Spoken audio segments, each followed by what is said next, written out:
Hey everybody, it's Tom, your frugal prepper. So I'm going to go through some notes here. So the time has come for me, I think, to get off the fence about the issue of Astral auto repairs versus like every other car channel on YouTube. I've tried to remain neutral. I've tried to avoid the subject. I've tried to not have to worry about it. But in no way did anybody force me to, have a chat or do anything I didn't want to do. I definitely wanted to do those things, and I want to do this now. I had to go out and do some reading on and watch the band videos all over again. To be honest, I watched the first couple. I was like, I don't really want to see this drama. I want to see wrenches turning. That's what I like, and so I never watched them. I went back and watched them. I took careful notes, and I kind of did as much research into a lot of those as I could do on my own. And so this is my coming off the fence video. So I put a lot of consideration and thought into this for a couple of days here before I made this. So Timmy, one of the biggest things is when someone's critical of something you do, even in my opinion, the comment wasn't meant as a personal attack on you in any way. You seem to internalize it, and you take it as an attack on you personally. And then you retaliate against that person. And you retaliate against them a lot of times very personally. And when people do this stuff for a living, I understand that it is personal at some level. But you then accuse them of being the ones that attack you, and you shift all of the blame onto them. And you really, I think, wholeheartedly believe that you have no blame in the situation whatsoever, and that it's all them. And that's concerning to me, because I don't think that initially they meant anything by it. And instead of trying to settle that, you start making band videos, banning people, parody videos, and you're escalating the situation. And then if they make even worse comments, which they're going to because they're angry and they have a right to be, then you constantly are trying to shift all that blame onto them instead of realizing that maybe you stepped over the line a little bit too. Two wrongs don't make a right. If somebody does something wrong to you, you need to go and work that out with them and forgive them and move on. You don't do something wrong or even more wrong to them in retaliation. And you ban these people so that they can't even comment and try to tell their side of the story, explain anything, or even apologize for that matter. You repeatedly say, why don't these people just leave me alone? Just let me do my own thing. All the while you're making band videos about them and really inaccurate parody videos. You insult them, you make fun of them, you shame them. I've heard you in your videos call Erico stupid. These are people that work really hard to put out great content, just as you work really hard to put out some really great content. You know how much work YouTube is, how long it takes to edit and compile a video. And it's really concerning that you're attacking the people that do the same. When a troll comes out and they have no videos and they don't understand, that's different than somebody that does understand how hard YouTube is and how much work it involves. You claim in Band 7, which is still up, by the way, if you go to the band playlist, it's been marked as unpublished, but it's still viewable via the playlist because the link's in the playlist. You claim that Mike should have seen the comment by this other person and pulled it down, but you didn't check with him to see if he had seen it. You know that it can be easy to miss a comment if you're busy. If you're replying from your phone to another comment, you might not have scrolled all the way down. And you turn right around instead of contacting him first. You take that comment personally, and then you attack Mike. Not the person that commented, who, by the way, has his own YouTube channel that you could have attacked. You attack Mike, the disgruntled mechanic's wife, in the same way in which you feel you were attacked by a third party. That's not right. You owe Mike and his wife an apology.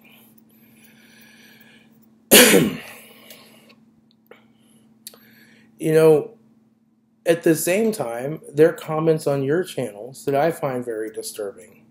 They haven't been taken down. I can see where you've replied to some of them. So I know that you've seen them.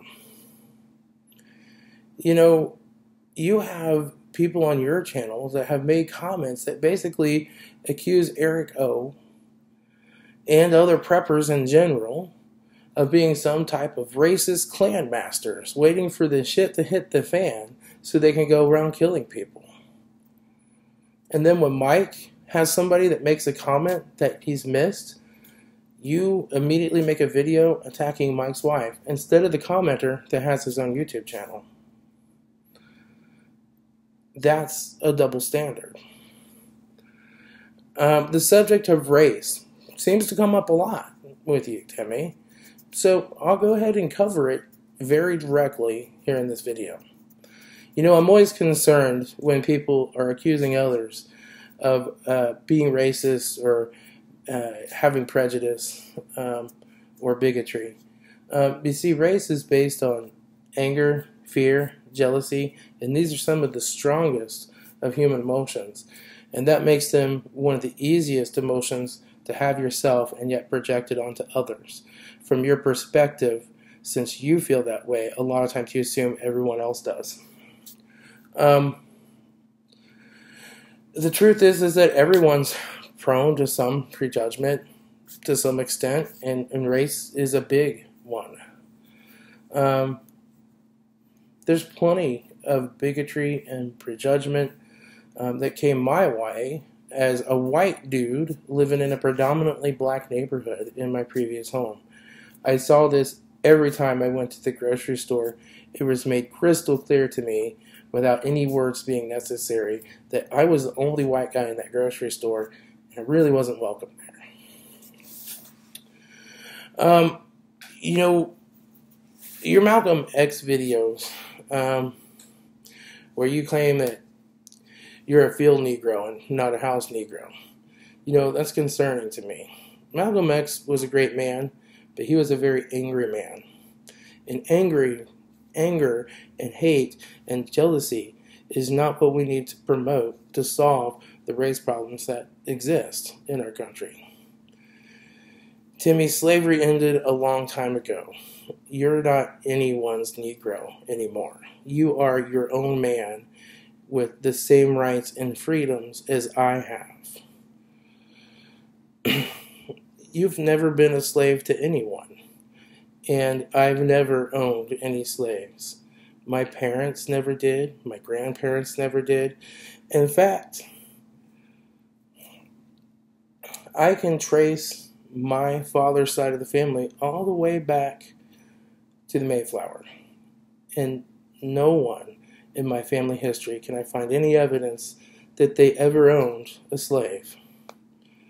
You're a free American. You own your own business. And you work hard trying to be successful, and you enjoy the same rights and freedoms as I do. Are there still racists? Yes. There will always be. But for me, it's more common to see bigotry and prejudice these days than people who truly believe that they're genetically superior to another race. And that's what a racist truly is. This bigotry and prejudice is not solved by telling white people that they are bad because they are white, and a very small percentage of white people used to enslave blacks. It's solved by eliminating the ignorance. You see, first of all, most people believe that they are good people, and they are good people. And secondly, the vast majority of white people never had anyone in their family history that owned blacks. And even if they did, it's been generations and generations ago. My father grew up dirt poor, and my grandfather grew up dirt poor, working on dairy farms and tobacco fields in North Carolina in the Appalachians. They didn't own any slaves. This type of thinking and talking really just furthers the divide, and it causes anger and hatred on both sides and causes the racists on both sides to actually win. You see, let me explain. What I choose to do is realize that a black person and a white person have far more in common than in difference. I choose not to be angry at them for the differences, but I realize that difference is what makes the world interesting and life worth living. I choose to embrace those differences, to celebrate those differences. I can never repay black people for the suffering that their ancestors endured as slaves. All I can do is everything I can do to make sure that it never happens again. Preaching hate and anger does not promote that end. There are so many race issues that we need to address today that are common and prevalent in society. For example, I could put an AR-15 over my shoulder and walk to the gas station and get a drink. Chances are that no one would even call the police. I have a close friend who is black, and if he did the same thing, there's a good chance he may end up shot by the police. At a Walmart in a town about 20 minutes away, a young black man was shot to death a few years ago. This happened because he picked up an AR-15 airsoft rifle in a sporting goods department and was walking around Walmart with it. Even if the rifle had been a real rifle, it had been locked and loaded with the safety off, he still would have been committing no crime in the state of Ohio.